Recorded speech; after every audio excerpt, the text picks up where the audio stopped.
Bendiciones para todos, a los que estamos aquí presentes, y como siempre un saludo para los hermanos, las personas que nos ven a través del internet, de las plataformas. Saludos a todos. En Uruguay hay una hermana que siempre está pendiente, y los demás en Colombia también nos están viendo. Mi familia, un saludo para mi madre, y bueno, y todos los que van a ver el video, a Jimmy y a Jenny en Burgos, que también están pendientes de este servicio. Un saludo para todos y que Dios continúe guiándonos y fortaleciendo en todo. Seguimos con la palabra. Ya el hermano Oscar ha orado por la palabra. Teniendo en cuenta la última vez que yo estuve acá, voy a aclarar un puntico que me han escrito, no de acá de la iglesia. Cuando yo digo que el Señor Jesucristo vino a darnos vida eterna, que su único objetivo fue reconciliarnos con Dios, y no vino para quitarle alcoholismo a nadie, ni para enriquecer a nadie aquí en la tierra, no nos está prometiendo una vida placentera, no es que no lo pueda hacer. Lo que sí es cierto es que las personas pueden dejar el alcoholismo, pueden arreglar su matrimonio y pueden vivir una vida buena económicamente con la disciplina y el talento que Dios le ha dado. Eso se puede lograr sin ser cristiano. Pero no se puede ser cristiano sin dejar todas estas cosas. El efecto de ser salvo, por supuesto, un hijo de Dios no va a ser un borracho. Entonces, porque me han dicho, hermano, pero es que yo conozco personas que eran alcohólicos y se entregaron a Jesucristo y dejaron el alcoholismo. Por supuesto que si es un hijo de Dios ya no va a estar en las cosas del mundo, o sea, en el pecado. Entonces quería aclarar ese punto. Y siguiendo la temática de la antigua predicación o enseñanza que Oscar dio acá, que fue acerca de Lucas capítulo 6, versículo 46, no es que sea una continuación del tema, pero sí me tomo de referencia el versículo 46, donde dice: ¿por qué me llamáis Señor, Señor, y no hacéis lo que yo os digo? Entonces busquemos ahora, he tomado como base y como para darle un nombre a la enseñanza de la Gran Comisión. Y si el Señor dice, ¿por qué me dices Señor, Señor, y no hacen lo que yo diga? Y una de las palabras últimas antes de ser ascendido al cielo, después de haber resucitado, fue en Mateo 28, del 18 al 20. Yo lo voy a leer en una versión de la Biblia actual, y dice así: Mateo capítulo 28, versículo 18 al 20. Dice el Señor: pero Él se acercó y les dijo: Dios me ha dado todo el poder para gobernar en todo el universo. Ustedes vayan y hagan más discípulos míos en todos los países de la tierra. Bautícenlos en el nombre del Padre, del Hijo y del Espíritu Santo. Enséñenles a obedecer todo lo que yo les he enseñado. Yo estaré siempre con ustedes hasta el fin del mundo. Amén. Qué bonito lo que el Señor aquí nos está comisionando. Estas palabras se las está diciendo Él a sus discípulos en el momento, a los discípulos, a los 11 que estaban allí con Él. Les está dando una orden. Aquí no se trata de si yo quiero o no quiero. No es una opción. Si estamos dispuestos a seguir las enseñanzas de Jesucristo y no cumplimos con esta gran comisión, entonces no estamos haciendo lo que Él dice. Y por eso Él dice: ¿por qué me llaman Señor, Señor y no hacen lo que yo les digo? En verdad estamos discipulando. Vamos a ver qué es la diferencia entre un asistente a la congregación y un discípulo. Y esa tarea, como lo dije la última vez que yo estuve parado acá, que las personas se enfrían, se desaniman, porque no estudian correctamente la palabra. Y esa tarea es de los líderes, de enseñar a las personas a ser un discípulo. Amén.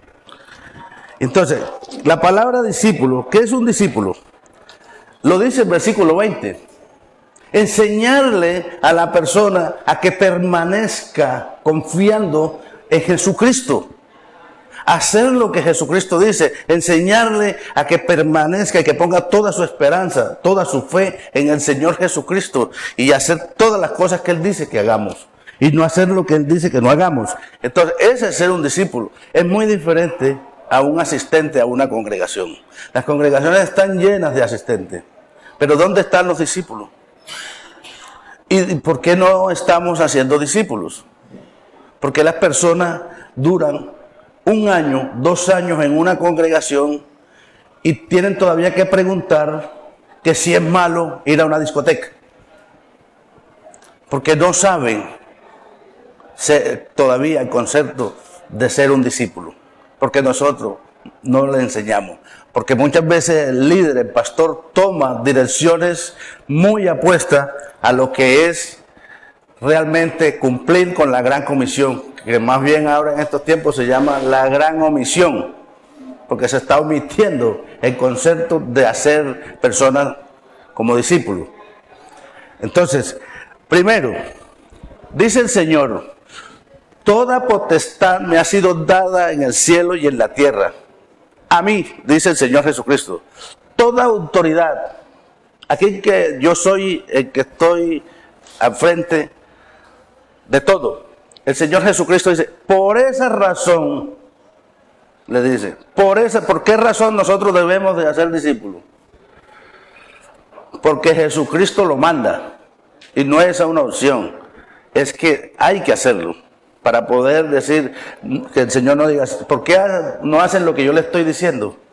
No se trata solamente de dejar el pecado a un lado y santificarse para Dios. Se trata de compartir el Evangelio con otras personas. De eso se trata la gran comisión. Pero no se trata solamente de mera información. No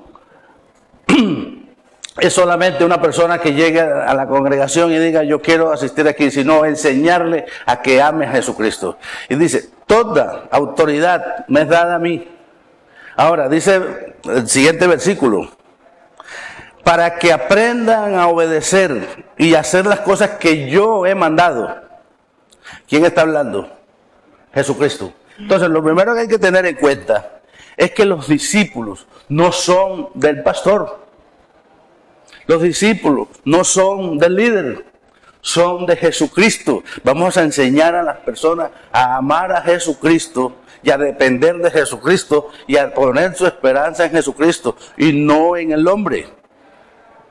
Correcto. Entonces, allí es donde está el primer problema, que las personas, muchos líderes en muchas partes están enseñando a las personas a que sigan al pastor, a que lo sigan a él. Y que pongan su mirada en Él. De manera que cuando una persona que dirige una congregación se cae toda la iglesia. Si se muere el pastor, se va a la iglesia a pique. Se va a la congregación a pique. Porque todos confiaban en el pastor y no en Jesucristo porque fueron mal discipulados. Porque lastimosamente vemos líderes, vemos pastores que se han ensañado en contra del pueblo, que son lobos rapaces disfrazados de ovejas. Hay que tener mucho discernimiento y hay que tener bastante pendiente de que no todos trabajan para Jesucristo, sino que quieren. De allí a que usted se encuentra con personas que también asisten en alguna congregación y lo primero que le dicen, ¿usted dónde va? ¿Dónde asiste? Porque si no pertenece a mi misma congregación, entonces no es mi hermano, no es conmigo, porque allá es pastor esto. Y además, otro error del pastor, ya vamos a leer versículos bíblicos, es cuando el pastor forma seguidores de él y no seguidores de Jesucristo. Las personas tienden a creer ciegamente en lo que dice el pastor. Y usted le puede decir con la Biblia, mire, es que la Biblia dice así, dice, no, sí, yo sé que la Biblia lo dice, pero el pastor me enseñó esto. Y el pastor me dijo esto, y lo que dice el pastor, así es. Conozco un amigo mío que Dios tenga misericordia de él, dijo un día: es que así enseño yo, y el que no le gusta, que se vaya de la iglesia. Pero esa es mi forma de enseñar, ese es el evangelio que yo enseño, esa es la palabra que yo enseño. Y el que no se amolde a lo que yo digo, se va de aquí. O sea, y dice la Biblia, los primeros hermanos, es necesario creerle al hombre o servirle a Dios. Hay que creerle, no podemos confiar ciegamente en una persona que no está predicando bien la palabra de Dios. Y por eso Dios quiere que nosotros estemos bien instruidos, bien edificados en la palabra de Dios. Yo enfatizo en la palabra de Dios, en el conocimiento de la palabra, en la predicación que sea directamente la palabra del Evangelio de Jesucristo, para que aprendamos. El apóstol Pablo vivió este conflicto y sabía muy bien el enfoque que tenía en lo que a los discípulos se refiere. Y miren lo que pasó en 1 Corintios capítulo 3, versículo 4. Vemos un ejemplo. Son ejemplos. Por aquí buscamos 1 Corintios capítulo 3, versículo 4. Aquí se forma un debate. Dice así: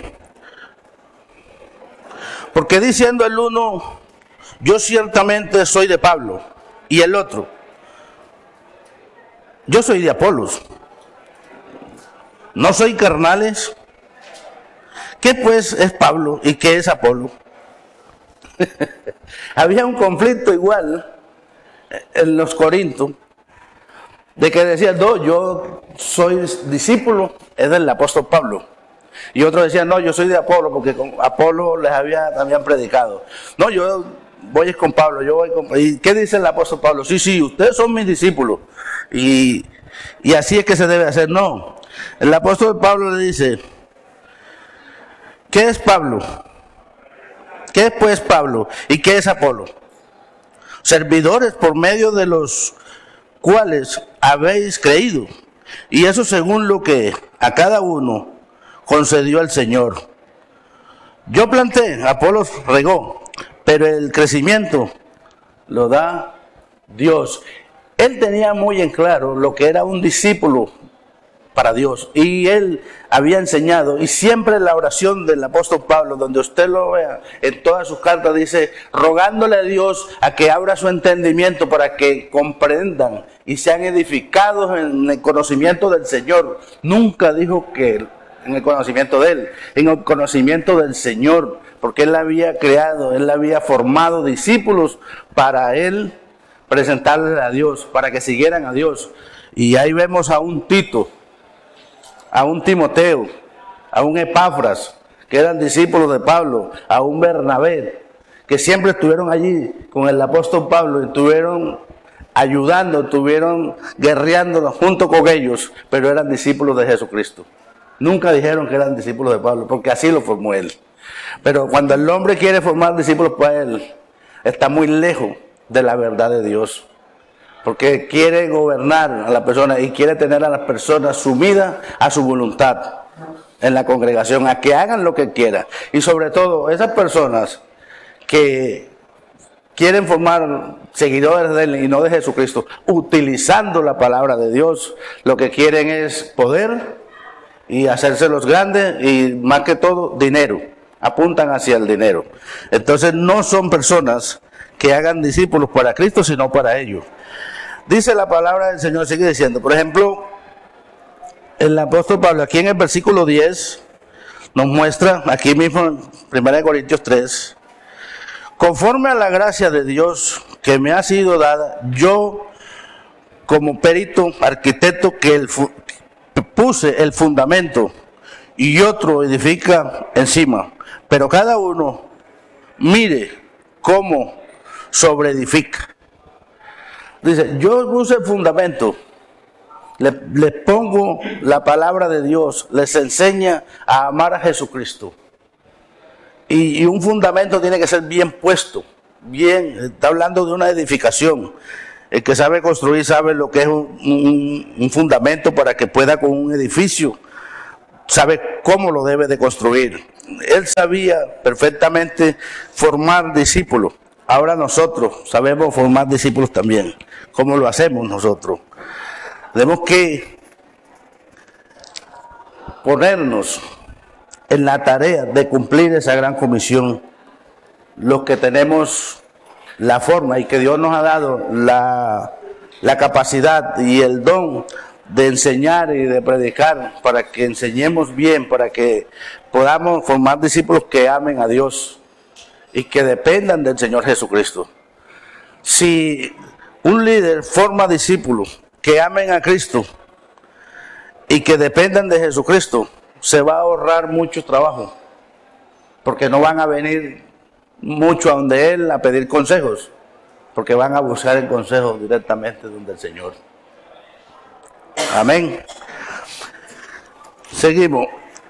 En la formación de discípulos tenemos otro mal concepto. Y son los conceptos. Vamos a mirar otro versículo que está en Hechos capítulo 6, versículo 12. Para que hablemos de...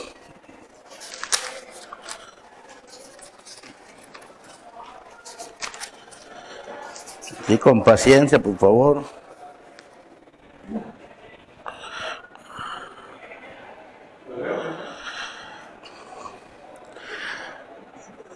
Hechos, capítulo 6. Dice así en el versículo 1 hasta el 7. En aquellos días, como creciera el número de los discípulos, hubo murmuración de los griegos contra los hebreos, de que las viudas de aquellos eran desatendidas en la distribución diaria. Entonces los 12 convocaron a la multitud de los discípulos y dijeron: no es justo que nosotros dejemos la palabra de Dios para servir a las mesas. Buscad pues, hermanos, de entre vosotros a 7 varones de buen testimonio, llenos del Espíritu Santo y de sabiduría, a quienes encarguemos de ese trabajo. Y nosotros persistiremos en la oración y en el ministerio de la palabra. Agradó la propuesta a toda la multitud y eligieron a Esteban, varón lleno de fe y del Espíritu Santo, a Felipe, a Prócoro, a Nicanor, a Timón, Felipe, a Prócoro, a Nicanor, y Timón, Felipe, a Permanes y a Nicolás, prosélito de Antioquía. Y lo pusieron, a los cuales presentaron ante los apóstoles, quienes orando les impusieron las manos, y crecía la palabra del Señor, y el número de los discípulos se multiplicaba grandemente en Jerusalén. También muchos de los sacerdotes obedecieron a la fe. El error de muchos líderes, de muchos pastores, es volverse todero. ¿Por qué no? Los apóstoles empezaron la iglesia, lo que llaman la iglesia primitiva. Entonces ellos iban haciendo discípulos. Mire que no descansaban. La oración y el estudio de la palabra. Tenían todas las cosas en común. Todos los que habían vendido las propiedades las llevaban y lo ponían a los pies de los apóstoles. Y todos lo tenían en común y comían y repartían a cada uno según la necesidad. Y ellos estaban ya preocupados porque la multitud era tan grande y ellos no alcanzaban a atender a la gente. Los apóstoles entonces dijeron: no, nosotros no podemos descuidar la palabra y descuidar lo que nosotros nos mandó a hacer Jesucristo, que era ser discípulos, a enseñar la palabra, a predicar. Entonces escogieron a unos hermanos para que se encargaran de ese trabajo de las mesas, de lo que era físicamente atender a la gente. Y ellos, como ya no tenían ese trabajo, entonces se fueron de vacaciones. ¿Cierto que no? Dice que se encargaron de la palabra. Ustedes hagan esta parte de nosotros. Ese es tener un equipo Nosotros como hermanos, en el cristianismo no hay individuales, hay grupos, colectivos. Usted solito no puede. Hay pastores que cometen el error de ser toderos. Anuncian la palabra, presiden, tocan, recogen las ofrendas y ellos mismos predican y ellos mismos hacen todo. Y lo que más me da a mí risa es que dicen en el púlpito que tienen mucho que hacer. Es que aquí hay mucho que hacer, pero nadie me ayuda, no hacen nada, pero si él no los enseña. Si no hace discípulos, ¿cómo le van a ayudar? El pastor se va de vacaciones y queda la iglesia sola. ¿Por qué? Porque algunos tienen celo. Como no saben nada y como no enseñan nada, les da miedo de que aparezca un hombre de Dios y de verdad predique bien y enseñe bien y les quite el puesto. Eso es lo que les da miedo. Entonces no hay pastores toderos, no hay líderes toderos, por favor. Ni Moisés en el desierto, que atendía tanta gente, tuvo que acudir a conseguir gente para que le ayudaran a manejar el pueblo. Porque tenían que tener colaboradores y todos somos colaboradores en el cuerpo de Jesucristo. Nadie puede decir que se puede mandar solo. Por eso es tan importante congregarnos. Porque es un equipo, somos un cuerpo, somos una edificación fundada, como lo decía la predicación pasada, fundada en la roca, en Jesucristo. No podemos fundar nuestra fe en el pantano, en una tierrita. Tenemos que fundar nuestra fe, nuestra esperanza en la roca que es Jesucristo. Y si no hacemos buenos discípulos que puedan reemplazarnos, que pueda yo salir tranquilo y cualquiera de los que salga aquí puede hacer lo que yo hago, pero si no lo hacemos no estamos cumpliendo. Entonces el Señor dice: ¿por qué me llaman Señor, Señor y no hacen lo que yo les mando? Se trata de vivir en santidad, por supuesto. Se trata de dejar el pecado, que esa es una parte importante, pero otra parte importante es mostrar esa fe, poner la fe a funcionar. Ya yo estoy siendo salvo, entonces los demás verán cómo se salvan. Eso es egoísmo, mucho egoísmo. Y esa es una parte que por el cual se ha distorsionado la gran comisión, porque no forman discípulos para Jesucristo, sino para el hombre. Y hay muchas consecuencias que vienen detrás de los discípulos que no son de Jesucristo, sino que lo forman para el hombre. Otro punto por el cual se ha distorsionado el evangelio y el gran mandato es porque los evangelios tienen palabras de Jesucristo en común, parecidas. Entonces vamos a buscar en San Marcos capítulo 16, versículo 16, y esa palabra de San Marcos y la de San Mateo concuerdan, porque es el mismo mandato, aunque con algo adicional. San Marcos, el último capítulo y el último pasaje, 19 y 20, 16, ¿qué? Versículo 16, o desde el 15. Y está otra vez la palabra id por todo el mundo y predicar el evangelio a toda criatura. El mandato es claro, conciso. ¿A qué nos manda el Señor?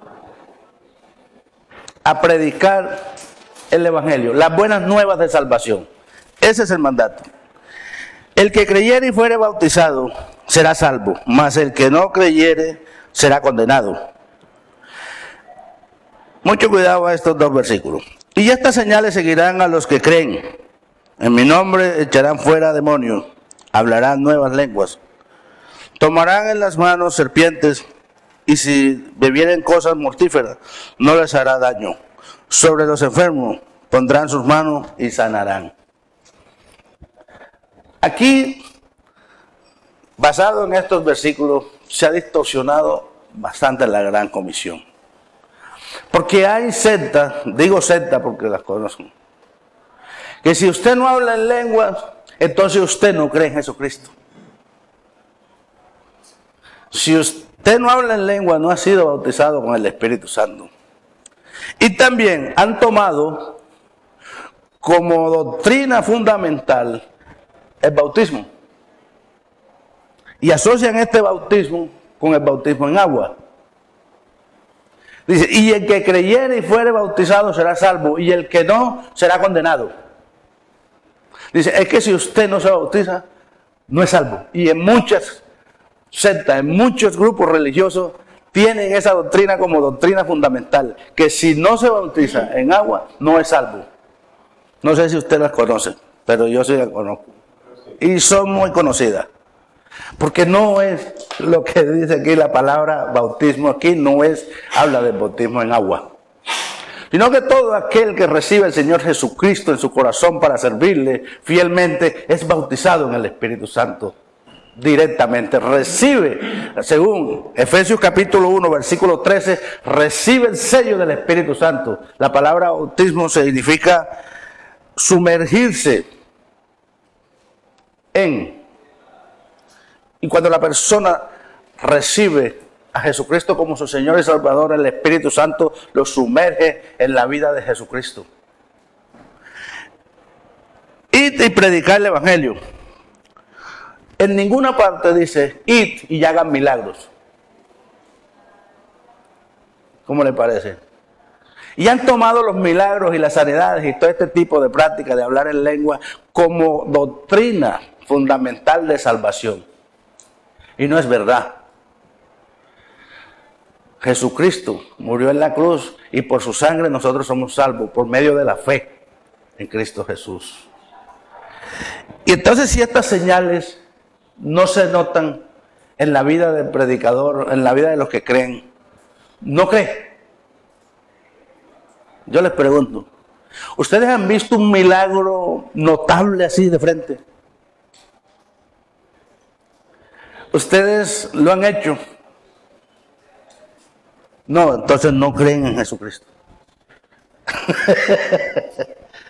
No es eso. Y mire que dice, y estas señales seguirán. Primero, no es que yo no crea que Dios en estos tiempos no haga milagros y sanidades. Por supuesto que sí. Hace milagros. Yo soy un continuista moderado.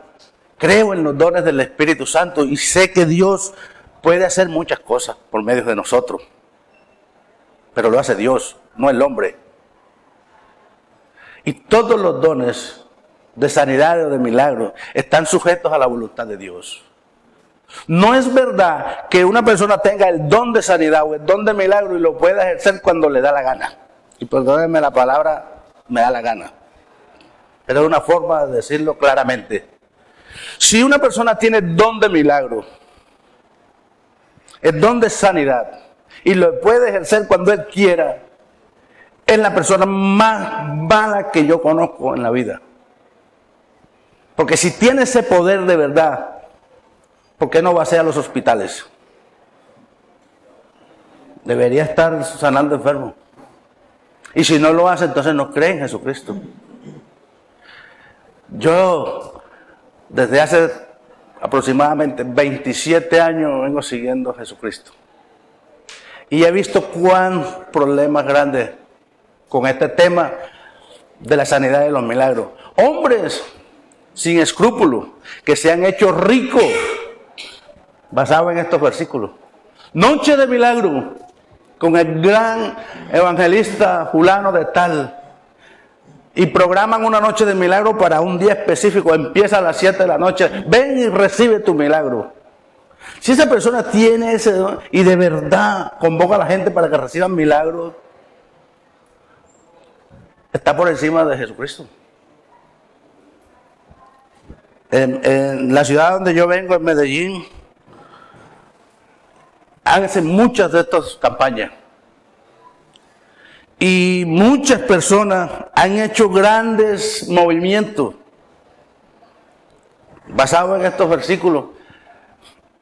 Han tomado las ciudades de un helicóptero y han regado aceite en toda la ciudad y han desboronado todas las obras de Satanás en la ciudad.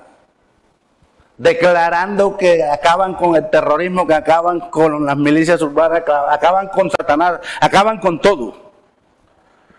Y 20 años después estamos peor.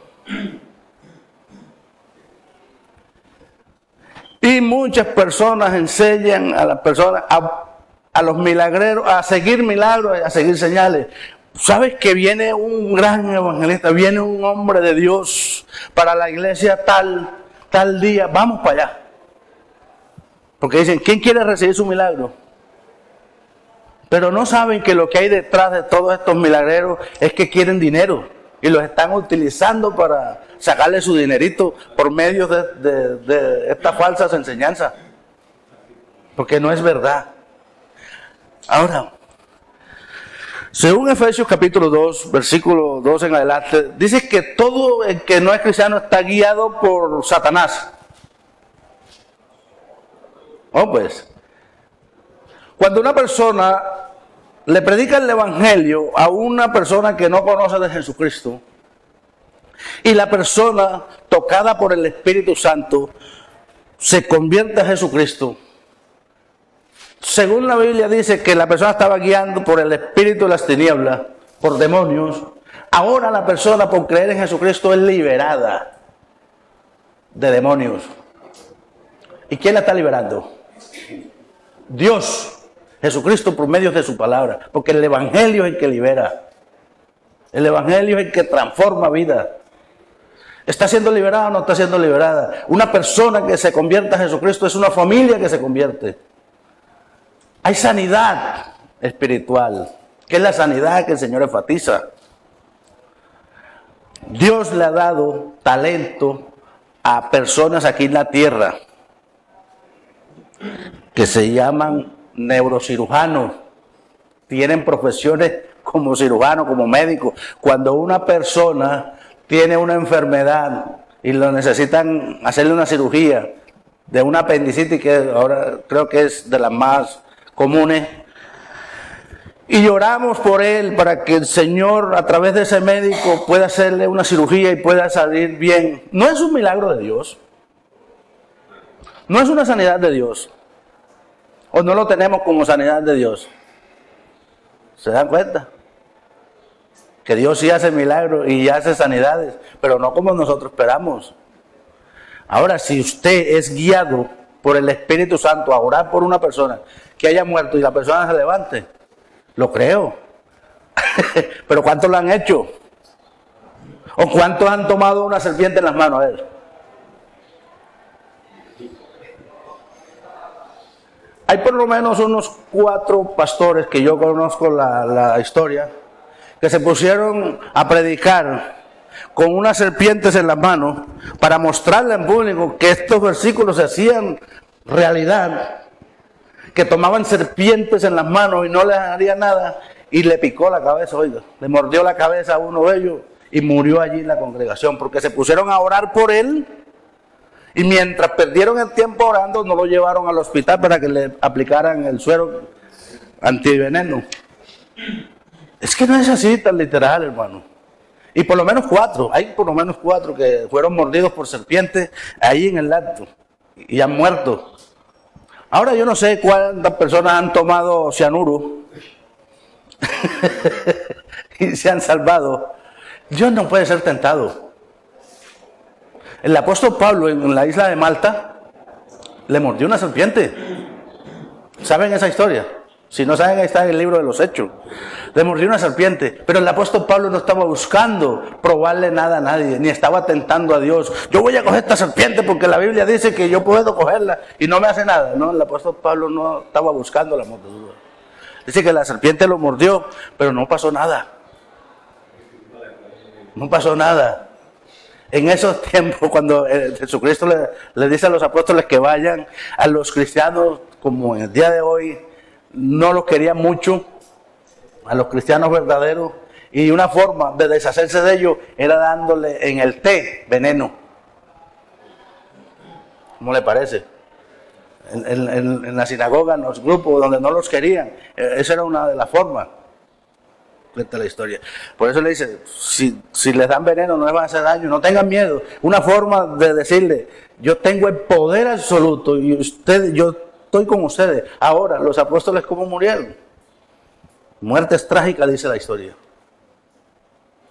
No es verdad que los milagros definan la vida de un cristiano, ni su santidad. No es verdad que los milagros definan la salvación. Personas pueden recibir un milagro, pueden recibir unas...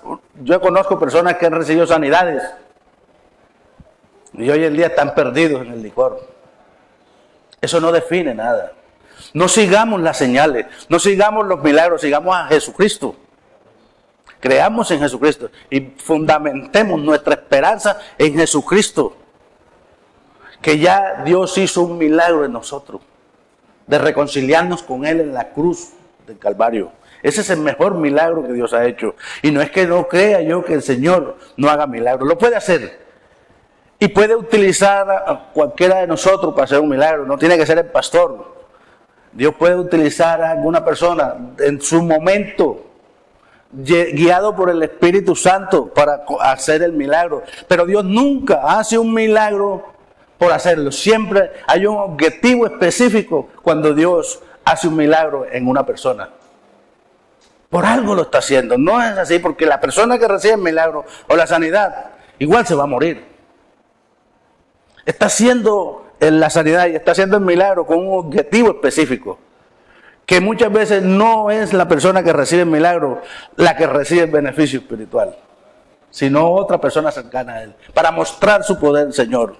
Pero no es que yo tenga el don de sanidad y pueda sanar todo lo que yo quiera, cuando yo quiera. No es así. Estamos sujetos a la voluntad de Dios siempre. Y los dones los da el Espíritu Santo a todos. Amén. Entonces no es cierto.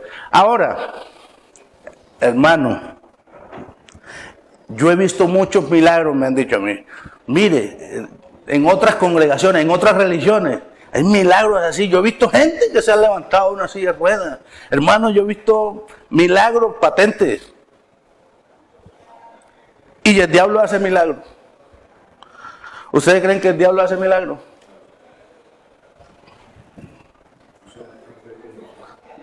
No hace milagros el diablo.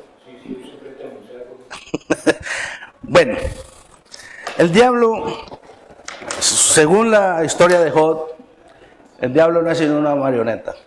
Que lo que hace el Señor es utilizarlo para formar hombres de él, para formar a sus hijos. ¿Cómo le parece? El diablo no hace milagros. Sí, hermano, yo he visto brujos que los hacen. Y hacen sanidades.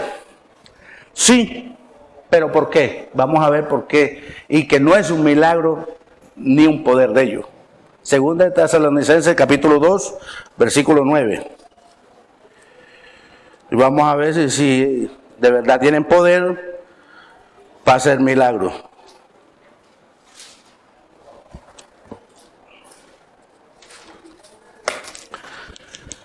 Segunda carta o epístola a los Tesalonicenses, capítulo 2, versículo 9. Dice la palabra hasta el versículo 12. Inicuo cuyo advenimiento es por obras de Satanás, con gran poder y señales y prodigios, mentirosos, y con todo engaño de iniquidad para los que se pierden, por cuanto no recibieron el amor de la verdad para ser salvos. Por esto Dios les envía un poder engañoso para que crean la mentira, a fin de que sean condenados todos los que no creyeron a la verdad, sino que se complacieron en la justicia. ¿Se da cuenta que el diablo no tiene ningún poder? Ni nadie fuera de Jesucristo tiene ningún poder. En la carta a los Colosenses dice que Jesucristo, en Él fueron hechas todas las cosas. Y Él gobierna sobre principados, sobre potestad. Nada se ha hecho que no sea por Él y para Él. Él tiene el poder absoluto. Recuerde cómo dice el primer versículo que leímos hoy. A mí me ha sido dado todo el poder, toda la potestad. Nadie tiene la potestad que tiene el Señor Jesucristo. Sino que Dios le da un poder engañoso para que se crea su propia mentira. Y vean que realmente hubo un milagro. Pero es un milagro ¿para qué? Engañoso. Un poder que lo da Dios, no lo tienen ellos. Dice que Dios es el que le da el poder a los mentirosos, a los que son guiados por Satanás. O sea que, como a la gente le gusta correr detrás de lo que se ve instantáneamente, y como nosotros, la humanidad, queremos todo bueno, bonito y barato, y que las cosas sean así, ¡pim! Entonces, si una persona tiene una enfermedad, pero no quiere entonces someterse a un tratamiento médico, quiere que Dios lo sane así, ¡pim! Que se acueste enfermo y amanezca sano. Todo lo queremos nosotros así, que no nos cueste nada, pero que sea bueno. Y así también buscan el dinero, que no me toque trabajar mucho, sino que ¡pim! Me gana la lotería de un momento a otro y todos quieren un golpe de suerte. Y por eso utilizan la palabra de Dios para enriquecerse, porque eso como es un buen dinerito que cae facilito y mucho y se quita. Pero no se quieren someter a obedecer a Dios, a servirle a Dios y a esperar en Cristo Jesús el día de la redención. Porque en Él fundamos nosotros nuestra esperanza, no en los milagros. Cuando el Señor Jesucristo nos prometió a nosotros vida eterna y nos las ha dado, yo pregunto, ¿necesitamos nosotros ver que se levante un muerto para creerle a Jesucristo? ¿Necesitamos ver cómo se levantan enfermos, sanos, para creerle a Jesucristo?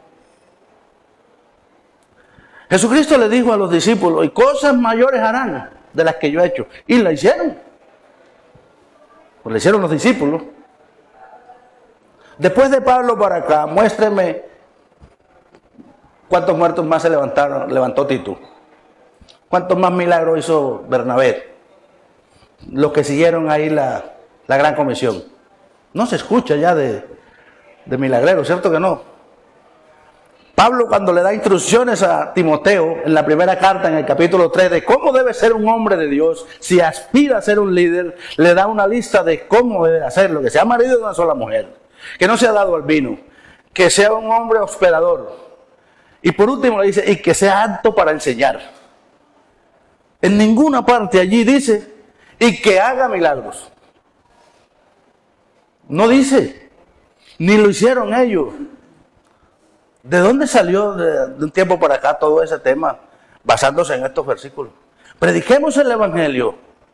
Hagamos discípulos para que crean en Jesucristo y sigan sus enseñanzas. Y se aferren a Jesucristo. A honrarle y a glorificarle y a obedecerle. Que es el mayor milagro. El mayor milagro que Dios puede hacer en la vida de una persona es entender su palabra. Y saber de que en Jesucristo está toda la esperanza. Él es el centro de la creación. Él es el punto a seguir. Según Hebreos capítulo 12, versículo 2. Puesto los ojos en Jesús, el único autor y consumador de la fe. Esa palabra puesto los ojos significa que toda nuestra atención esté centrada en Jesucristo.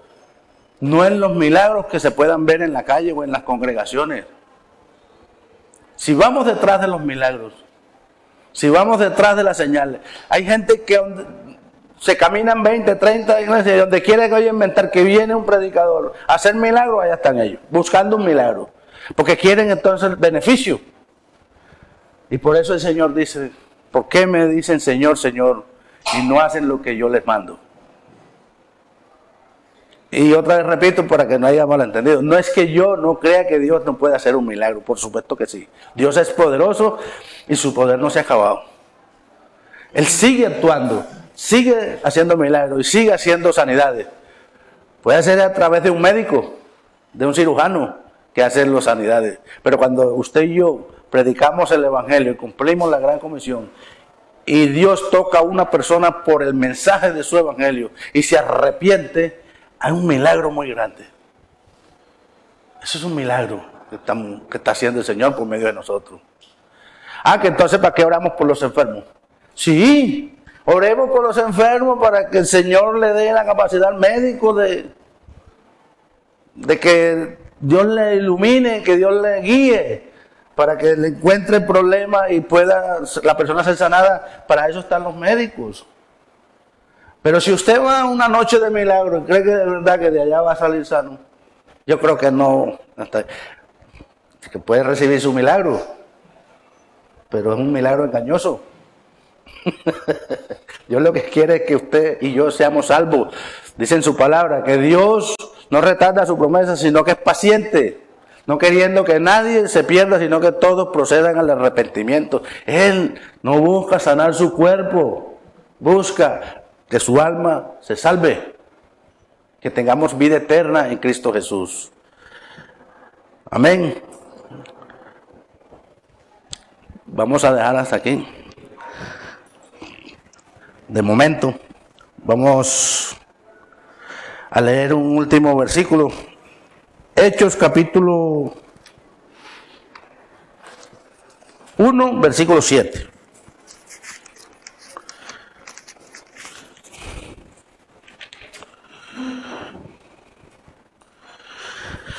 En el versículo 6, 7 y 8.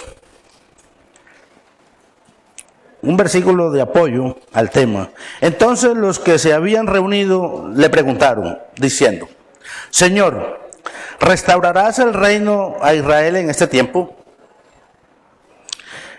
Y él les dijo: no os toca a vosotros saber los tiempos o las sazones que el Padre puso en su sola potestad. Pero recibiréis poder cuando haya venido sobre vosotros el Espíritu Santo, y me seréis testigo en Jerusalén, en toda Judea, en Samaria y hasta lo último de la tierra. Le está diciendo a los discípulos, le preguntan: ¿vas a restaurar, hacer todo esto en este tiempo? A ustedes no les pertenece saber todas las cosas de Dios, los sazones, el misterio de Dios. Dedíquense a hacer lo que yo les estoy diciendo. Va a venir el Espíritu Santo y les va a dar poder para que hagan lo que yo les estoy diciendo que hagan. Que prediquen el Evangelio en todo hasta lo último de la tierra. ¿Y cómo se multiplicaron los discípulos para que el Evangelio llegase hasta aquí? Formando discípulos. Formando discípulos. Y uno, y el otro, hasta que llegó hasta Martín Lutero, y ahí viene para acá. Hasta llegar a nosotros, gracias a Dios. Que llegó el Evangelio a nosotros, nos lo predicaron y lo entendimos. Ese es nuestro deber, ese es nuestro compromiso con el Señor. Amén. Predicar su Evangelio, no predicar otra cosa. Enseñar a ser discípulos, a que amen a Jesucristo y no a los hombres. Que sean seguidores de Dios realmente. Cosa que usted pueda salir tranquilo de la congregación y sabe que la congregación quedó en manos de Jesucristo por medio de los hermanos que se han formado. Amén. Oramos, Señor, muchas gracias por esta palabra. Señor bendito de los cielos, te ruego, Padre, que tu Espíritu Santo abra el entendimiento de cada oyente, de cada persona que reciba esta palabra, Señor.